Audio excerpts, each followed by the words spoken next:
All right. Thank you for coming to my panel. Um, we should see some slides very soon. Yeah, so my panel is about the art of crafting, mainly about cosplay armor and props. Before I start with the panel, because when I give my panels, I like it to be like a hands-on panel, you know, a face-to-face one, not just me talking like 1 hour about how to craft. So for example, you will get free foam clay to try out. You will get some foam to actually touch, because I could talk a whole day about foam, explaining what low density is, high density is. But I think if you touch the foam and like play around with it, you will get a better idea than me talking the whole day. So maybe for an introduction, is any of you working on a project or wants to make something? Because then I will keep it in my mind, and if I see something on the slides, I could be like, hey, this is a good tip for you, or maybe you could do it like this. So anyone working on anything? Doesn't have to be, of course, because then I'll just give the main explanation. Okay. Then we'll continue. Hi, I am Matthias. You can call me Matt. I'm from Belgium, the land of fries, beer, and waffles, and nothing healthy, actually. So I'm also a manager at cosplayshop.be. I mention them because it's my work, of course, and you will get the materials from them. So I'm an international cosplayer, which means I live in the airport and I go from event to event. I love crafting complicated stuff, sometimes overcomplicating things. And if you have any questions during my panel, you don't have to wait till the end. Just put your hand in the air and I will answer them immediately. So I love crafting armor, but also props, like especially shiny props. This is Leviathan X from God of War, and this is Rengoku's sword, just to give you an idea about what kind of props we will talk about. Cosplayshop.be, what do we do actually? Well, we sell cosplay materials such as foam, foam clay, dowels, all that kind of stuff, thermoplastic, loose paint, actually anything you need to create your costume. We also guide cosplayers and crafters. Imagine you have a question like later, like in a few months, and you're like, oh, I don't know how to do this, just shoot us an email and we will reply to you and try to guide you as good as possible. We also have videos on our YouTube channel, on our TikTok, on our Instagram, like with a lot of tips and tricks. Also, we work together with Marvel. So what I want to say with this is, did you know that the people in Hollywood who work on Marvel movies and series, they're actually cosplayers as well? They use kind of the same techniques as us. Of course, they are much, much faster than us, but they use kind of the same techniques and materials. Because, for example, in Dune, the second Dune movie, they will use our foam. The foam you will touch is used in that movie. So if you ever go to see the movie, like of course it's mostly for the characters in the background, because people in the foreground, they have like very fancy costumes, but the people in the background, they actually use our foam. We also work with theater plays and stuff, and we also build, like, not me, but our team builds armors for people like PewDiePie, or Moist Critical, or other famous people.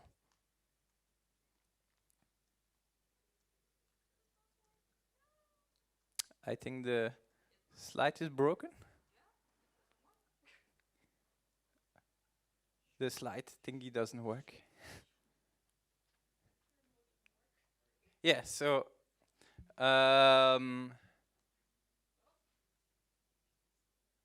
there we go. If you're ever in Belgium, feel free to visit us. We have a workshop area. You can't really work there anymore, but you can visit us and you can touch the materials, pet the dog, and stuff like that. Yeah, we also have a little video normally now, video 1, which is like, there we go. It's a little tour of the shop. As you can see, it's a very big place. It's also, there's another doggo. We have props everywhere, Easter eggs everywhere. The golden armor is an armor I made, for example, this one. These are Camus armors. So if you're ever in Belgium, come visit us. So finally, what will we talk about? We will talk about the magic of foam, like what is foam, which foams are there, which should I use for my project, how to use it in 3 steps, because no matter what you make, an armor, a dagger, something else, a helmet, it's always the same 3 steps. Then there is some information about painting, and then we will actually make something. It's possible we will run out of time, but then you will just get the materials and you can do it later in the day or at home as you want. So before I begin, a little safety tip. Working with foam is generally very safe, very safe. But if you start sanding foam, I would recommend to wear a respirator or a dust mask, because breathing in the foam dust is not good. Also, when working with paint, you can use gloves and everything. But what I want to say with this is, normally when I paint my props, I drink a bit of tea as well. And you know, I put my brush in the wrong cup. I put my brush in the teacup and I drank paint water. Yeah, I'm still alive, so that's good. One day I might actually die from crafting. Okay, so what is foam? First of all, I will give around some samples.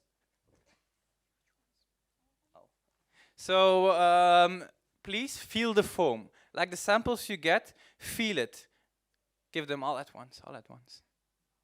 The whole, yeah. What I want you to do is feel the difference between all the types of foam. They all have a different color, every different type, and I want you to feel the difference. Like feel which one is stronger, which one is softer. What they mean, I will explain in the next slides. So there's different thicknesses, different densities, and foam is actually cheap. Now you might think, foam is cheap, which world do you live? But it is cheap. Compared to Worbla, compared to PVC plates, compared to molding and casting, then foam is by far the cheapest. It's also very lightweight, it's flexible but strong, and also very versatile. You can do so many things with it. For example, here's another video. Is how I made a chainsaw from just foam. So you can create like maybe we can play the video.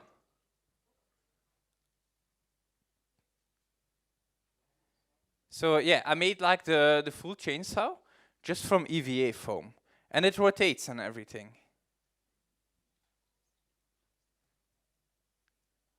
Can we put on the video, please? If it doesn't work, we'll just go to...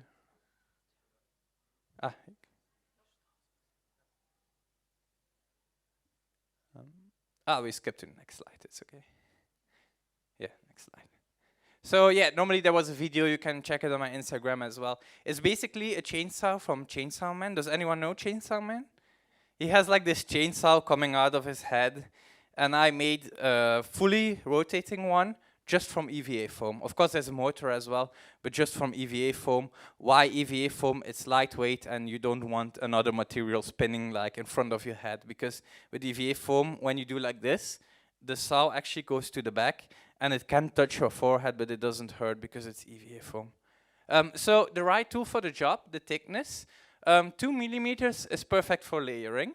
5 to 7 millimeters is perfect for the base, and 7 to 10 is perfect for props or very heavy armor, and anything bigger than that is perfect for huge props. This is a very important slide because you can use this for anything you make. Then we have a little bit harder subject, densities, foam densities. You have low density, you have high density. What is low density good for? Low density is more flexible, way more flexible than high density. It's also a little bit weaker than high density. So if you have to make anything that's complex, like a horn or a skull or anything like a natural shape or fitted armor, like in the Lord of the Rings, you have those elves armors. They're very fitted to the body. Low density is better. If you have to create like heavy armor or like medium or light futuristic armor or props, then I would recommend the high density, because high density is much more strong and shapes harder. So when you have to do crazy curves, low density is the way to go. Some practical examples, and let me also say there is no bad foam, but one might make your life a whole lot easier. This just means like, yes, you can also create a horn from high density. You don't have to use low density, but it would be a better idea to use low density. So if you have at home some high density foam and you need to create a horn or a skull or something, you can still do it. You don't have to buy new foam to do it, but it will just be a bit harder. These are some practical examples. For example, Mandalorian is the best example for high density 5 mm. Why? The 5 mm again is the best for the base, and the high density is also better because it's like straight shapes. It's not like crazy shapes, it's all straight shapes. Then for the Dune costumes, for example, low density is much better. Why? Because as you can see, it's very, very fitted to the body. So, but there is another. There's also ultra high density. Is the one you felt going around and the one that was really, really strong. Why would you use ultra high density?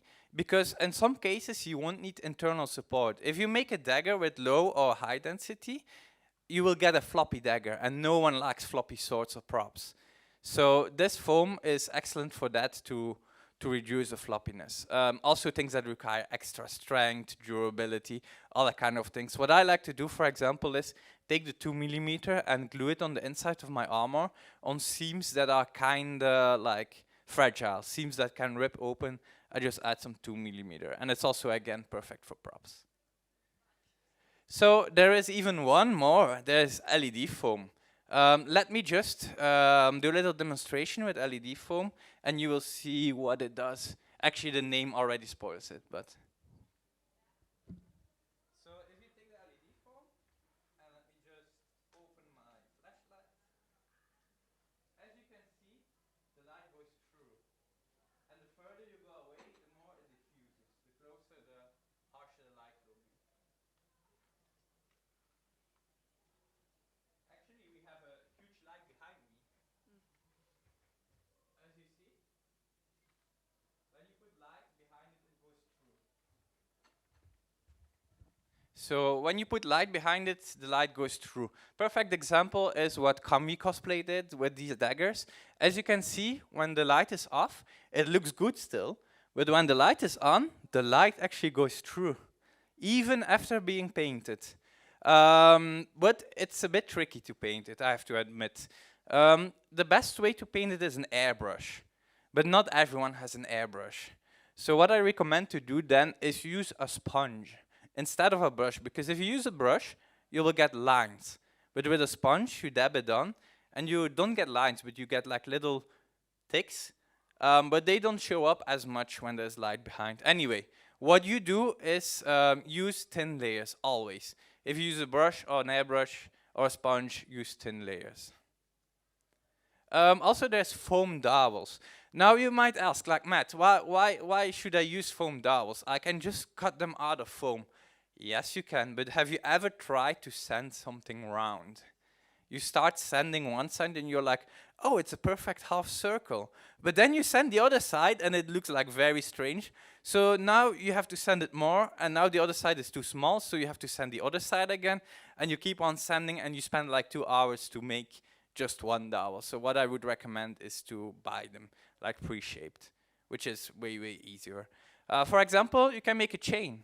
Just from some dowels, you can make a chain.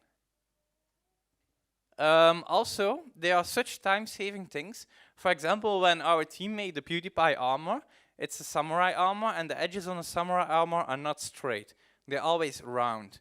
So what they did is they just took some half-round dowels and glued them to the edges. And tada, in 5 minutes you have perfectly finished edges. Instead of sanding everything, just gluing a dowel to it. Very smart. This one is a good example as well, because you know, gaming studios like Blizzard or even now Larian Studios, they always put like this kind of triangular edges on their armors, like they always do for some reason. Well, you can just get a dowel, glue it on, and there you go. There's some other products as well, like foam scales, foam blocks, foam spheres, foam spikes, foam whatevers. What I mean with this is, if you have to cut something like 1,000 times, it's smarter to just buy it pre-cut. It's not much more expensive than a sheet of foam, but it's already pre-cut. Because life is too short to cut the same thing like 1,000 times. You would spend days and days and days. And very possibly you will get burnt out on just cutting scales instead of working on the project. Okay, enough about foam. Now we know what EVA foam is. Let's talk about how to use it. And the way to use it is always the 3 same steps. First of all, you will need some tools. These are the cheap tools. They are a knife, a sharpener, like a pen or a marker, some glue. But there are also some more expensive tools that you will need. This is a Dremel, this is a heat gun. I will explain what it is. And do you need them? Yes, you do need them. But the good thing is, you only need to buy them once and they last so long. My heat gun is like 10 years old and it still works perfectly. So, step 1, cutting. Now, you might see when people like online videos or something, someone uses a box cutter, another person uses a hobby knife, another person uses a scalpel blade. Well, to be honest, it doesn't matter. It doesn't matter what knife you use. There's only one thing that matters, and your knife has to be sharp, razor sharp. To keep your knife sharp, you can use one of these sharpeners. You can go in the kitchen and steal it. Or you can just buy like a little stone or something. Doesn't have to be like these advanced like katana sharpenings. No, you just need like a regular knife sharpener. There's also very cheap. On how to cut, it comes with experience. Like there is no way for me to explain how to cut in foam because everyone cuts a little bit differently. It's like trying to write.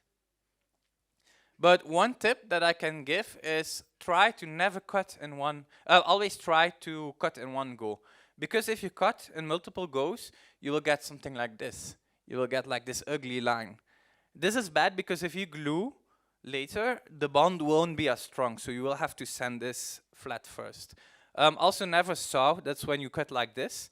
And do a fluid motion. Even if you have a circle, it is a bit awkward and you might have to rotate your foam instead of your hand. But even a circle, try to cut in one go. Never lift your blade. That's also an example of an unsharp blade. You see, this is like a very extreme example, but you see those edges are like very, very bad. This is when you have a sharp blade and cut in one go, it's good. Also, do not tilt your blade. That's an important thing as well. Because when people come to my workshop or come to the cosplay shop and they start cutting for the first time, people hold their blade like this. Because when you write with a pen, you don't hold your pen like at 90 degrees. You always hold your pen at a little angle. But when people start cutting, they do the same. But it's important to hold your knife at 90 degrees, so your knife has to be straight. Because if you hold your knife like this, your cut will be like this as well. So always hold your knife straight. It comes with experience. Like in the beginning, the first few cuts, you will not hold it straight. Or you will hold it straight, but your brain will default to holding it like at an angle again. But just giving some time, and you will be able to cut very well. Also, again, sharp blade is the key. Step 2 is gluing. This is the easiest step for me because I use contact glue, and contact glue is perfect for big surfaces. But contact glue works a little bit different than normal super glue. With contact glue, you put glue on one side, then glue on the other side, you wait a few minutes, and you press it together. So you have to put glue on both sides, wait, and press. It's the strongest bond. If you make a mistake, and that's also the negative of the contact glue, if you make a mistake, yeah, there is almost no way to undoing it. It's stuck forever. Because if you rip it apart, you will probably rip your foam before the glue rips. So I also still use super glue, hot glue, but super glue is more for like tiny details. Hot glue I use on the inside or for like special effects. A little trick for easier gluing is to put your glue in a little squeezy bottle and use some scrap foam to just put the glue on. Because if you have to buy a new brush every time you glue something, you would spend too much money on brushes. So just use some scrap foam. Heating. For me, heating is actually the most important step. It's also the most abstract step, but the most important for me. It's best to do it after gluing for the best bond. Sometimes you need to do it before. If you have like crazy horns or something, it might be interesting to heat your foam before. But I recommend to do it like after. Don't use a hairdryer. Hairdryer doesn't get hot enough, by far. It's not good. Even a broken hairdryer, it doesn't get hot enough. Also, don't use an oven or a microwave. We actually had people trying to put foam in a microwave. And they were like, oh, my foam is smoking. I was like, yeah, don't put it in a microwave. You know, it's for food, it's not for foam. Also, do not skip this step. Because an example here. Like, imagine you made this part, this armor part. It looks good, right? There's nothing like wrong with it. But if you stop here, you will look like a cardboard man or like a Minecraft man, because everything is like flat. Just put a little bit of heat on it, shape it with your hands. You don't need any tools, just with your hands. You see, you shape it a little bit, and tada, you suddenly have a more elegant armor. Because, for example, a chest piece, if you don't do this, it will be straight. But if you shape it, you will follow the shape of your body a little bit. And no one is just a line. You have curves, you have like, your body is like, has curves everywhere. So it's best to follow them with some heat shaping. Another example is if you want to make like a ball-shaped form. Instead of having like 5 parts glued together, just take your foam, press it into the ball shape, and wait till it cools down. You have to heat it up first, of course, and then you wait till it cools down, and it will stay in the ball shape. The same in the opposite way. You can also use an anvil and shape it on top of an anvil. This is very useful for those complex shapes. What I want to say with this, before you start like cutting 20 parts, sometimes just a bit of heat works as well. There's a few tricks as well that you can use with heat, and this is to make fake leather, and this time you can use an iron. So what you do is you take some aluminium foil, you heat up your foam. You can use a heat gun and press the foil on there, but I like to use an iron, because with an iron you can actually press the foil into the foam, and then you get realistically looking leather. It's as easy as that. Like a lot of famous cosplayers, like Mal cosplay, he doesn't use leather, he refuses to use leather, and all his leather is like this. Like his Geralt cosplay is fully made with techniques like this, or his God of War cosplay, same thing, just this technique. Also, you have like texture rollers. You can print some really fast. You don't have to sand it or like print it like with resin or like small. You can just print it really quickly, press it into foam, and you will see the shape will stay. And the layer lines, they don't show up anyway, as you can see. Here a little bit, but with this you don't see any layer lines. So. And then lastly, the last trick is when you cut into foam, not cutting through it, just cut like halfway through it, or even less. When you cut through it, you won't really see it, but when you put heat on top of the foam, those cuts, they will open up. And as you can see, when you heat it up, like those cuts will be very clean. Like some people use like a soldering iron. It works, but I don't like a soldering iron because you can never keep it straight. There's always like little dots and stuff. So just use a knife and open it up. Perfect for wounds. Also, these 3 steps, repeat them continuously. Always keep repeating them. And don't think about other things yet. So if you're working on a helmet, you might, like with logic, you might think like, okay, I'm working on the helmet. I already need to know how I will do the breastplate because they interfere with each other. No. Focus on one thing. If you don't, you will get burned out. If you start thinking about the legs, if you start thinking about the chest piece, arms, while you're still building the helmet, don't do it, because you will overflow your brain and you will not think like in a logical way. For example, when I make a helmet, I start with the bottom always. Why the bottom? Because it's easier to fix the top than the bottom. So if I make a mistake, it will be much easier to fix. And when I started building this part, I did not think about the top part yet. I did not think about that yet. It's problems for later. So I started building this, and only then I added like this part in the front, and only after that I started building on the top. If there is a mistake, no worries. You can still like kind of rip it off and like redo it. So don't worry about the future yet. And as you can see, after that I start building this part, then I add like this part, and only at the end I add like the face. Armor has layers, just like an onion, and it also makes you cry. So yeah, it's also in the details, because like this is fine. This is fine. If you go with this to a convention, you will look fine. But if you want to join a contest, and even more win a contest, take the time to create all the details. Now I have a laser cutter, which is much easier, but back then I had to cut everything out by hand, like at 5 AM or something. Yeah, a lot of tears as well. And when you glue it on top, you have this. You see the difference? Like this is fine, but this is better. Like all these details, sure, you could paint them on. Just take a paintbrush, like a different shade of the color, and you can paint it on like 3D. But it's much better to actually have it in 3D. So that's another tip I want to give. Same here. with the end rim braces. Like I started with the base shape, but I didn't think about all these details yet. I just started with the base shape, and bit by bit, as you can see, I add some little stuff. You see, you have the base, then I added this part, and then only then I added details, and only at the end I started adding these tiny details. Like here, I did not know yet how I would do these details. Like, would I use puffy paint? Would I use foam? It doesn't matter yet.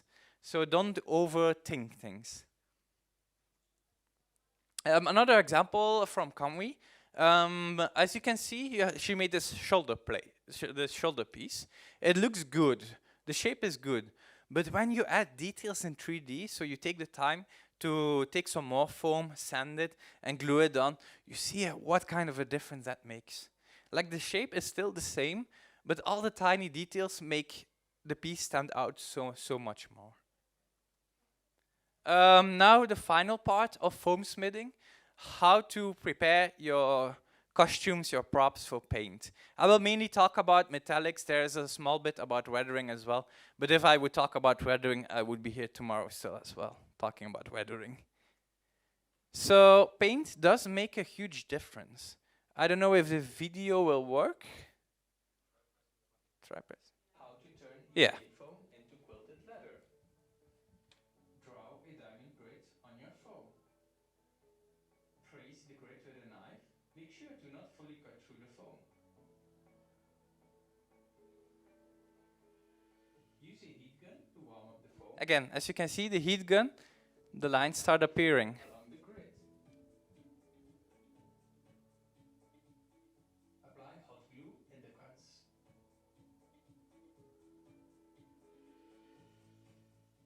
Apply brown paint for a simple leather color. And there you go. For free cookies. With just a bit of brown paint. With just a bit of brown paint, you can create leather. You don't need like fancy techniques, just a bit of paint. Yeah. Also, I love to make things shiny. It's one of the top questions I always get, like, how did you get the shine on there? Or how did you get this shine? I will explain how I do it. But first, you need to clean up. Because if your armor is not clean, you will not get a perfect shine. If your armor is like a weathered armor, I still recommend to clean it up. It's not as important if it's weathered, but still. Start with making sure all your details are done.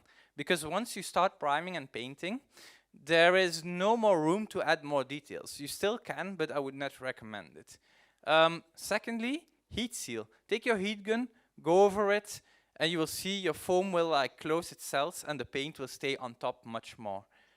Small seams you can fix with quick seal or acrylic caulking. It's what you use in the bathroom, like on bathtubs and showers. Big seams or imperfections you can just use foam clay. And lastly, you might do a little bit of sanding to finish it all off. So I talked about heat sealing. This is an example. It's a bit hard to see on the screen, but you have a big line here. Does it mean you did a bad job sanding? No, not at all, because these lines, they are very like naturally. Like, it's very hard to remove them. But did you know you can just use your heat gun? Just use your heat gun on them and they will disappear. And that's the same with all these kind of lines. Just use your heat gun and the line will perfectly disappear. Cleanup, I thought about quick seal, the bathroom thing. You have a seam here. And now I already know if you paint a seam, you will see the full seam. Most people don't realize that. Most people think, oh, I will paint, like, it'll be fine, you will see nothing. No. You need to put quick seal on the seam. And it's very easy. You take a bit of the product on a wet finger, and you just rub it over the seal, and remove the excess, and that's it. So in 1 minute, you fix your seam. And when you paint it then, as you can see, the seam has completely disappeared. If you wouldn't have done that, there would be like a huge seam here, so. Also, clean up with foam clay. If you have like these big, ugly imperfections, don't use quick seal because the imperfection is too big. You can just use a bit of foam clay. You will get foam clay very soon as well, and you will immediately see what I mean. Also, sanding. I talked about sanding, and I don't mean you have to sand your whole project, but if you have these tiny things, and you sand it a little bit, they will disappear as well. Now again, with contests, this is very important because a lot of people forget to do this and they come present their costume looks great, and maybe they are a contender to win the first place, but then there is another person who has like same difficulty level, perfectly executed as well, but this other person removed all these tiny imperfections. Then a lot of times the judges will choose the other person because he or she or they made the costume perfect. So that's another little tip I want to give. Again, combine all those tips together for very smooth props. This is an example. I cheated a little bit here because this is actually all clad paint, so it's a bit more shiny. But it's still the same principle. If I did not clean up all these edges, you would see them, especially with metallic paints, they would come through. Now, a little secret. Sealing and priming in one with a spray gun. Because this spray gun, this little guy here, is so amazing. It's basically, you have to imagine like unlimited spray paint. I don't really like to use plastic dip anymore. It's very toxic.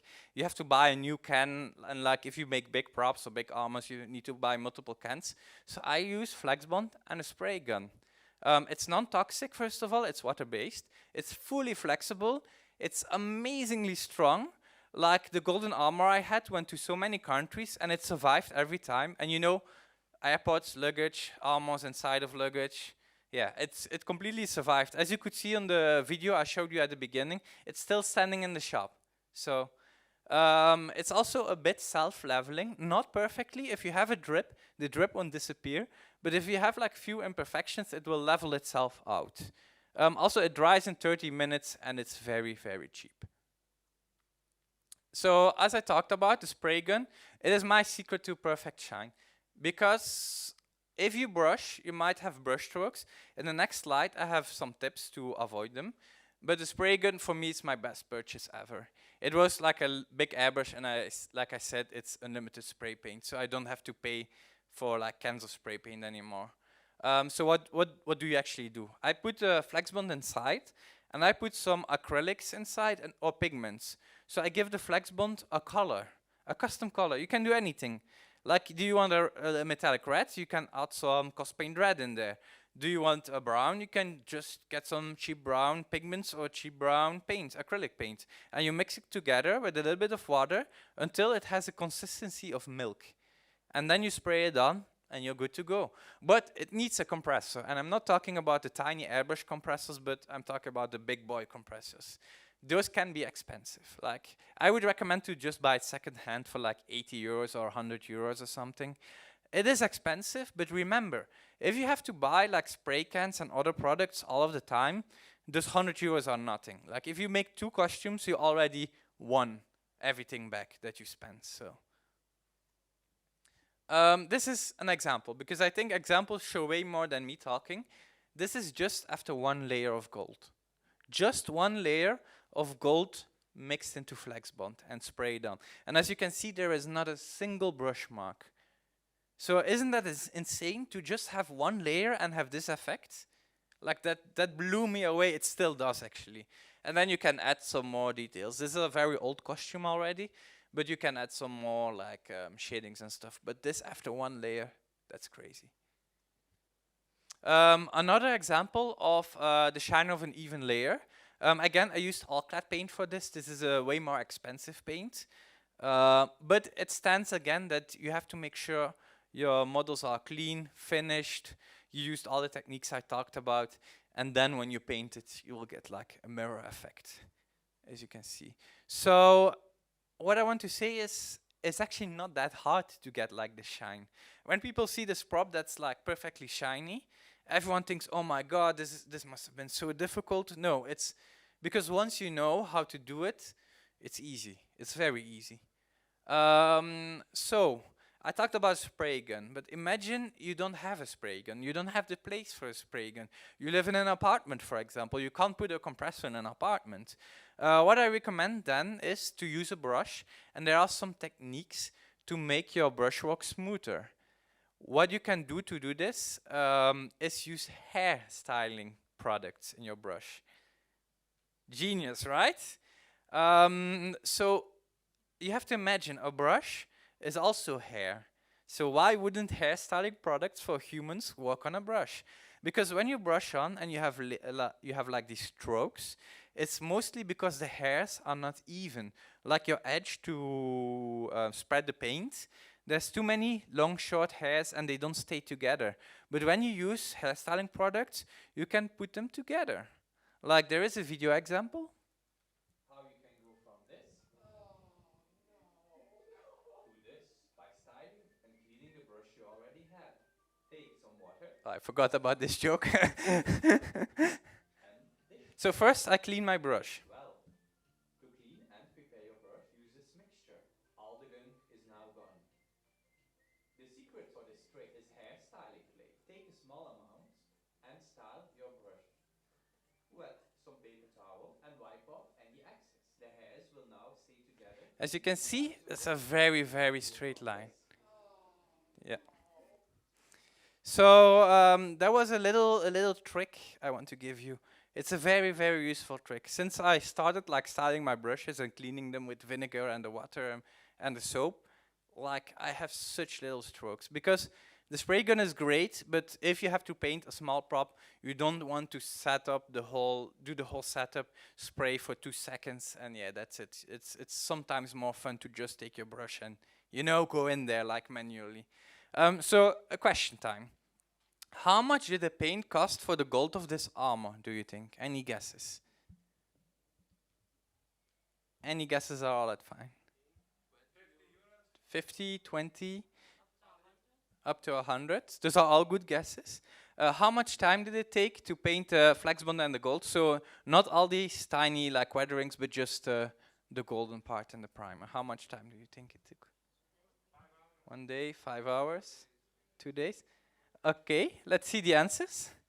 So it costed me 5 years ago, 6 years ago, 30 euros. Now it would be a bit more because, as you know, everything became more expensive. So today it would be like more like 50 euros.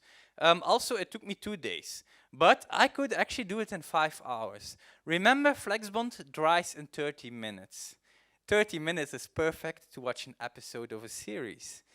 But as we all know, at the end of the episode, there is a cliffhanger. So what do? You don't go back to painting, right? You only have 3 days to finish a costume. So what do? You watch another episode. But that episode also ends with a cliffhanger. So instead of painting, you're watching a series. Yeah, cosplayers, procrastination, yeah. So yeah, 5 hours is possible, but it took me 2 days because I was procrastinating too much. Also, a trick for weathering is go outside. I know, crazy, right? Cosplayers, like people in pop culture, going outside. Yes, go outside to learn weathering, because there is no like fixed rules to weathering. For example, I painted this wood, but as you can see, the wood has many colors. If you go outside and look at the tree, it will be so awkward, but you go outside, look at the tree, everyone thinks you're like crazy or something. But it actually works. Look at the tree and you will see it's not just brown. There are browns, there are grays, there are even blues sometimes, yellows, reds. So include all these colors in this. Like this is a very weathered shield as you see here, but here, before the weathering, you can see it looks like very realistically like wood. You know, same with metal. Go outside, go look at something that has been rusted or outside for a long time. Look at the metal. You will see again, there are blues, there are purples, there are reds, there are oranges. There's not just a metallic color. Like when people talk about metallic, what they usually do is they prime it black, which is smart, and then they just add metallic. But what is metallic? Metallic is not just a gray color. As you can see here, I primed with black. Then I added a metallic color, silver, but it might be hard to see on the screen. Oh, this one, here you can see it better. You see, there's like blue here. There's a little bit of blue here. There's a little bit of orange and red here. Again, the blue comes here again. There's more blue here. So what I want to say is like, go outside, look at metal, look how many colors there are in real life. Never use one color. Like for example, you paint something metallic, in the silver color, and then you're like, oh, let's weather it, let's use black. You just use black with water and you wipe it away. Yeah, it will look kind of realistic. But if you show up with like this kind of paint work in like a contest or anywhere else, it's very impressive. So again, go outside, look at the objects in real lives. Sometimes it's even nice to go to a museum. Even though the pieces that are displayed there, the armors, the weapons, they are obviously buffed, but sometimes you can see like some nice weathering and try to replicate that. There is no like one way to do it, but just look at the colors. That's the main thing. Also, a little bonus, repairing your costume. Because everyone who made something has this. Everyone. It's usually not because of the paint. Everyone thinks, oh no, my paintwork is ruined. No, it's usually because of the foam underneath. It's usually the foam that wrinkles, not the paint. Especially if you use like flexible paints like Cos Paint, like Flex Bond, like Plastidip, those kind of stuff.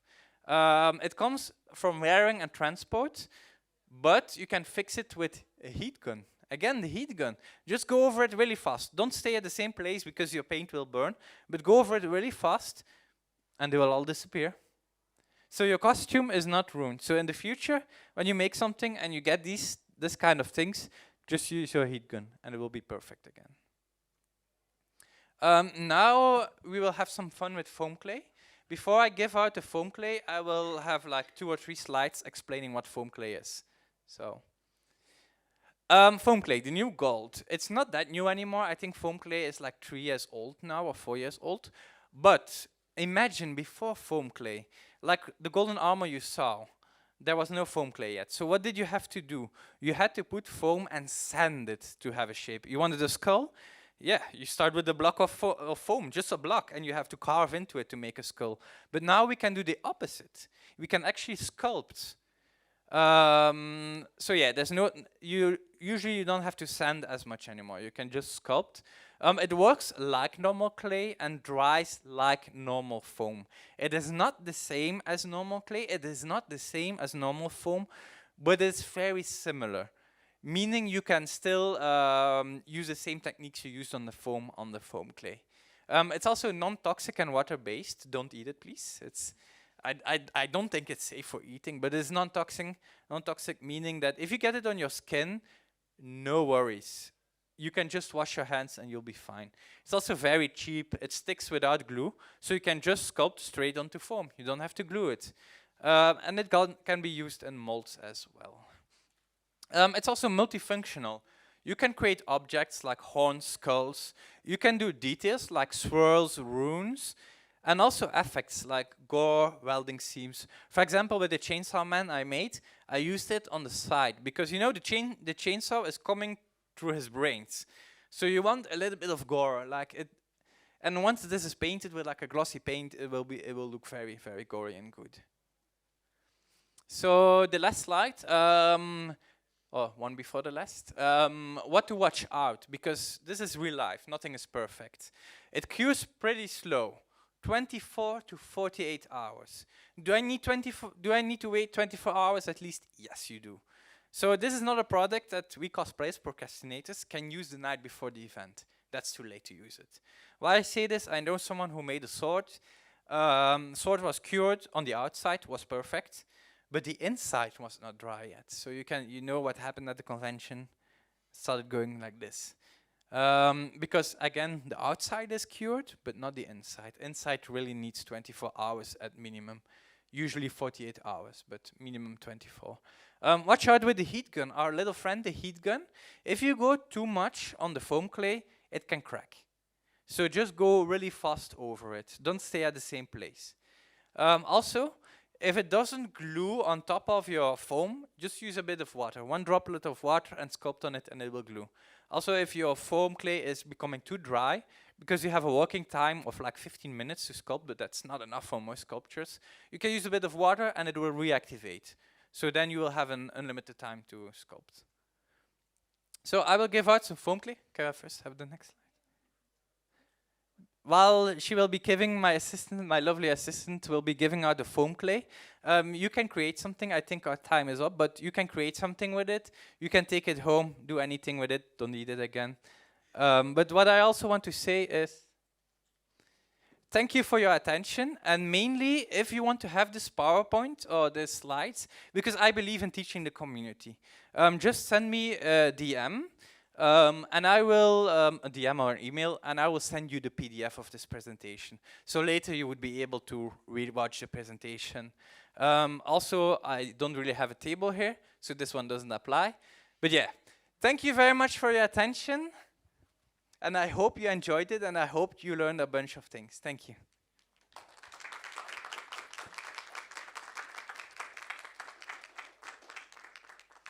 Are there any questions? Yes. Oh, a microphone. Okay. So I've been looking for foam in Lithuania, and it was quite hard to find it. I asked my cosplayer friend about it, and she mentioned that most cosplayers in Baltics order foam from Belgium. So is there a shorter, cheaper way for the Baltic countries to get foam? Okay, good question. Especially a really good question because I work at the Belgian shop. Well, in the Baltics themselves, there is not really a specific shop to buy foam. I think we have some smaller shops, but in the end they buy from us anyway, so it will be more expensive usually. But what I want to give as a recommendation, and this is really bad as owning a foam shop, but when you want to prototype, don't use expensive foam.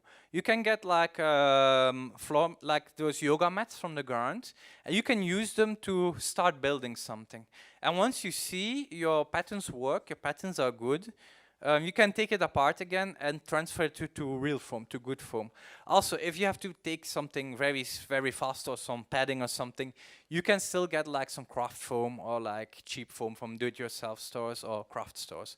But like to get specific products, like especially paints. Paints, in my opinion, are much harder to get than the foam. Because if you use an acrylic paint on foam and you bend your foam, your acrylic paint will just crack. Same with wood glue, the white glue. It works until it doesn't. It works until it has to bend. So if you make a sword, you can use wood glue as a primer. That's fine. That's absolutely fine. Because a sword doesn't do this. But with an armor, there's no way wood glue will stay intact the whole time. So that's what I recommend craft stores or do-it-yourself stores. Maybe one day we will get like a little, how it's called, like a little warehouse in the Baltics. That would be nice to be able to ship like locally. But for now, that's not on the planning yet. What I can also recommend is if you want to buy something from us, to save on shipping costs, you can just buy with some people together. I know from the Baltics we have, I've seen some groups who make like this massive order of like 800 euros of foam, and it's like 6-7 people like together ordering. So that's another thing I would recommend to do. Like shipping is fine because shipping only takes like 2 days, 3 days, 4 days at max. So the time is fine. The cost is like $13.99 I think for shipping. So if you're already with 3 people, then your shipping cost is already divided by 3. So that's a recommendation. Any other questions?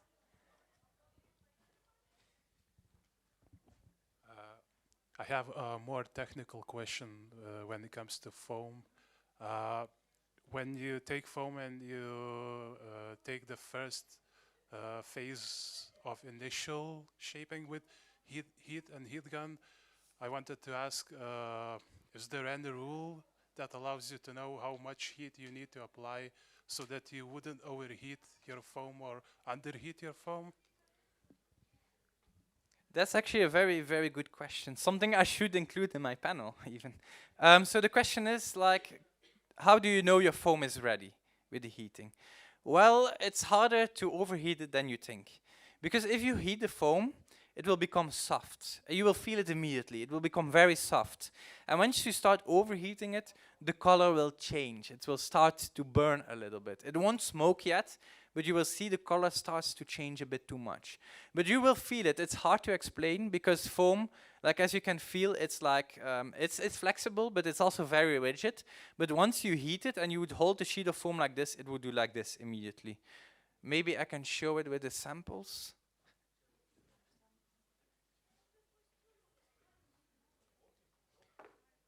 So when you see it's flexible, but when I hold the foam like this, it stays like this.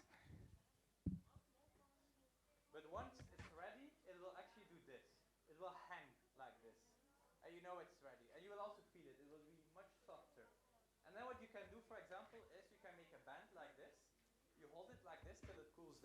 which happens very fast. The cooling down happens very fast. You hold it like this, and when it cools down, it will stay in the shape, like this. So yeah, it's a bit of a combination of like knowing that it becomes soft, knowing that when you burn it, it changes color, but also experience. That's the biggest thing. One big thing with heating as well is never stay at the same place. When you heat foam, you don't stay with your heat gun like this. You do like this. You keep moving it because the heat gun is actually very, very hot. It's like, I think, around 200 degrees or something, or 180 degrees. Now you might think, whoa, I will burn my hands. No, no, no, you won't burn it. But keep on moving with the heat. Just keep it moving. And it doesn't take long. It takes like half a minute at max. Like 30 seconds at max to heat it up. Maybe the 10 millimeters a bit longer, or like ultra high density a bit longer, but it doesn't take long at all, like 30 seconds. Any other questions? Yes. You mentioned procrastination, so I was wondering how long did it take you to create this armored costume? So for the golden armor, that's actually quite funny, because another guest here, Mistfane, we made these armors together. He made like the big Smark armor, I made the big Ornstein armor. Normally we planned to do it like in half a year or something, but of course procrastination, I had other things to do. We did it in like 1 month and a half. But 1 month and a half of like real work, you know, like working from like midday till very late at night. Like, so 1 month and a half it took me to build. This is actually very funny because I'm working on Chainsaw Man, and although it's just a helmet and just 2 arm pieces, and that's it for crafting, it took much longer than the armor because I had to think how to make it rotating. And once I made it, I had to redo it 12 times to make it work, 12 times. And that took so much time. So that armor took like 1 month and a half, but Chainsaw Man is already taking like 10 months or something, just for the helmet and the rotating parts and the arm parts, because it's so complex. I'm finally very happy and proud it works, but it was so much time. Like even before building, you had to engineer everything. I'm not an engineer, by the way, so that was extra hard as well.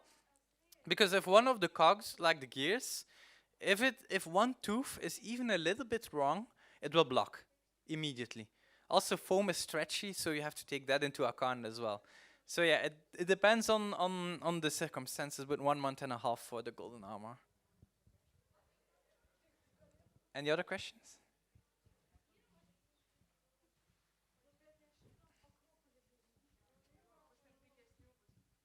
It's a bit more for decorative pieces.